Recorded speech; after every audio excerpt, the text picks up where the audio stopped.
There's a cargo ship on fire in the middle of one of the most important maritime routes on the planet. The flames climbed the side of the hull while the crew tried to escape, and that ship was not hit by a conventional army, not struck by a visible war fleet showing up on radar. It was destroyed by a machine that cost a fraction of the price of the oil it was carrying, launched from inside a tunnel carved into the rock of a mountain that American bombers have not yet been able to destroy. That happened in the Strait of Hormuz, and it was not an isolated incident. Since the beginning of the armed conflict between the United States, Israel, and Iran, at least 19 commercial vessels have been damaged or destroyed in that region. Maritime traffic through the passage collapsed. Tankers that would normally cross those 20 miles of narrow water are now rerouting around the southern tip of Africa, adding weeks to the journey and billions of dollars to the global cost of energy. Oil prices crossed back above $100 per barrel. Gas prices at American pumps rose 50 cents per gallon in less than 2 weeks. And Iran's new supreme leader publicly declared that the strait must remain closed for as long as American strikes continue. But what changed this week was not just the number of attacks, it was what Iran decided to show the world.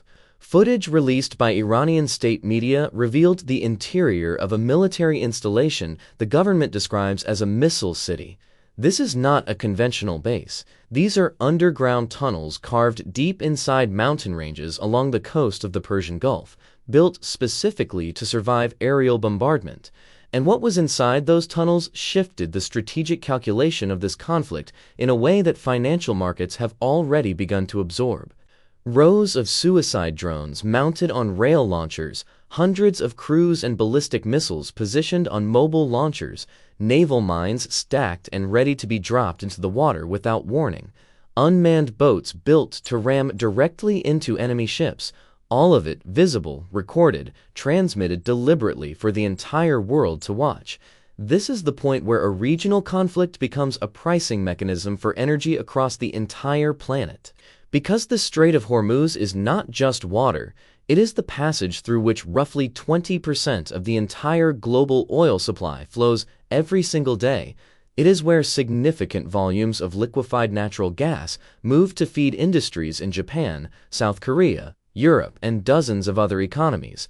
When that corridor closes, the shock does not stay contained in the Middle East.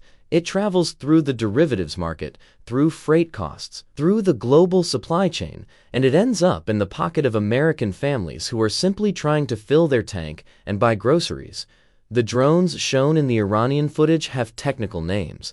The Ababil models are built for single-impact strikes against the sensors and electronic superstructures of warships, destroying the eyes and ears of a vessel before larger missiles arrive. The suicide boats, called Zulfikar, are fast, small, and designed to overwhelm the point defense systems of destroyers that were built to intercept threats coming from above, not from the water surface at close range and high speed. The mines come in multiple varieties, some activated by the acoustic signature of a passing ship, detonating without any direct contact at all. That alone would already be serious, but something shifts the picture completely. The logic behind this arsenal was deliberately built around a single principle, not to defeat the United States in open battle, but to make the cost of keeping the strait functioning unsustainably high. Each drone launched by Iran cost a fraction of the value of the interceptor missile needed to destroy it. The UAE has already spent hundreds of millions of dollars intercepting Iranian projectiles since the conflict escalated. The interception rate has been high, but the math of drone warfare creates a problem that no defense budget fully solves. Iran launches waves of low-cost weapons in volume, exhausting interceptor stockpiles faster than they can be replenished.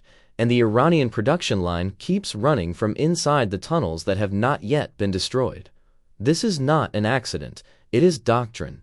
Iranian military planners understood decades ago that asymmetrical naval confrontation against the United States Navy would end quickly and badly for Iran. So the entire structure of what was built beneath those mountains was oriented around a different kind of war.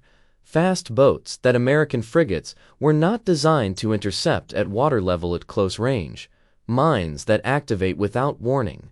Drones that saturate tracking systems simultaneously, missiles that Iranian commanders say fire from submerged positions and reach their target before most standard countermeasures can react. The goal is not to destroy the American fleet.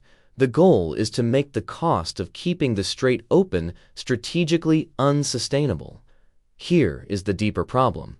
United States Central Command confirmed it destroyed 16 Iranian naval mining vessels near the Strait of Hormuz earlier this week.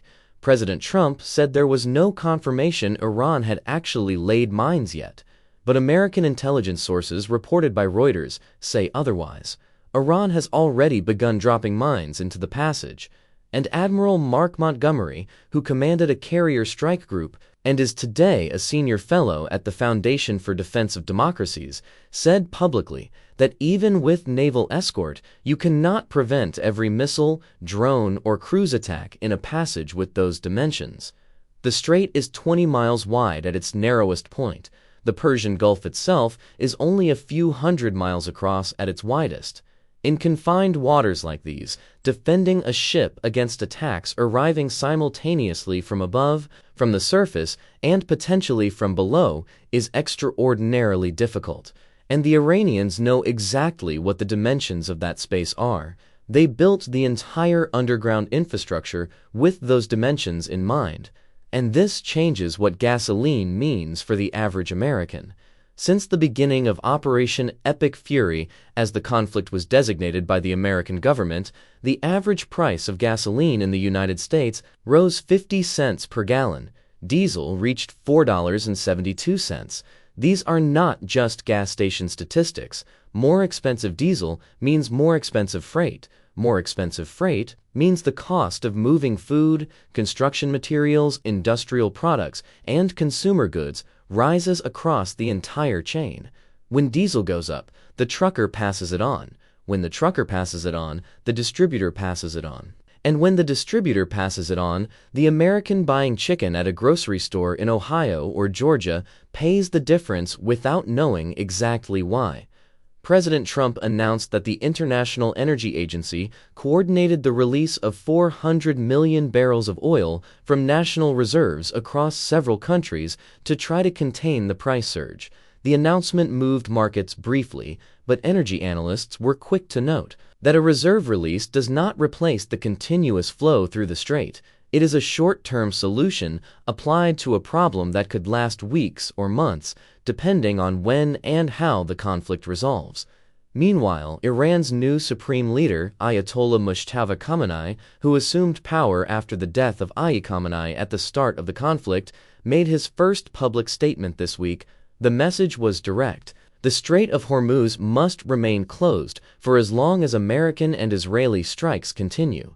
That was not a diplomatic signal. It was an operational policy declaration broadcast to the entire world at the exact moment oil was crossing back above $100 per barrel. And that is the real meaning of the underground missile city.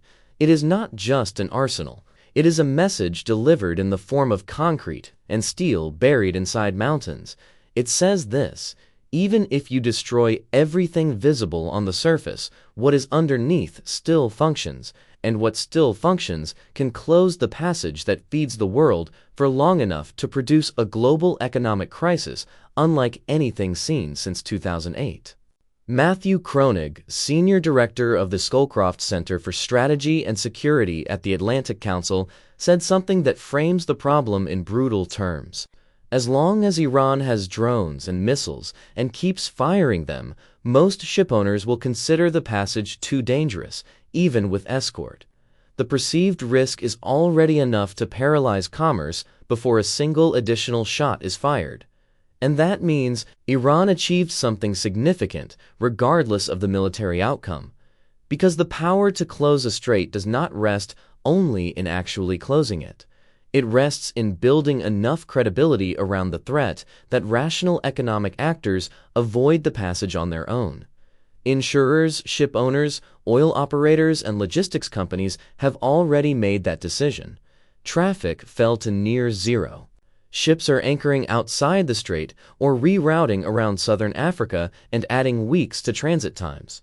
The world did not wait to be blocked. It calculated that the risk was real and acted first. Now comes the part that has not yet been answered.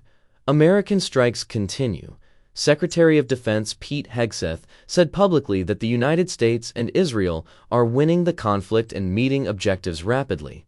But the stated objectives include eliminating Iranian nuclear capability and significantly degrading its military capacity. And what the underground tunnel footage showed the world is that a substantial portion of that capacity was built specifically to survive conventional aerial bombardment. Destroying infrastructure carved deep into mountain rock requires specialized munitions, precise positioning intelligence, and multiple sequential strikes against the same target. That takes time, and while it takes time, the strait remains dangerous, and while the strait remains dangerous, oil stays expensive. And while oil stays expensive, the inflation the Federal Reserve was monitoring carefully gains an external variable that no monetary policy instrument resolves on its own. What began as a military conflict between three governments over nuclear facilities and ballistic capabilities has already transformed into an energy crisis with economic consequences reaching the American consumer in completely tangible ways. And the tunnel footage guaranteed that the world knew the infrastructure capable of sustaining that crisis for much longer had not been destroyed. The ship is still burning in the Strait of Hormuz. Traffic has not returned. The arsenal is still inside the mountains. And the question nobody has been able to answer yet is how long it will take before someone calculates that the cost of continuing has exceeded everything any side is willing to absorb. If this helped you understand what is actually happening inside this crisis, share it with someone who needs to see it. Stay close, because in the coming days, that calculation is going to keep changing.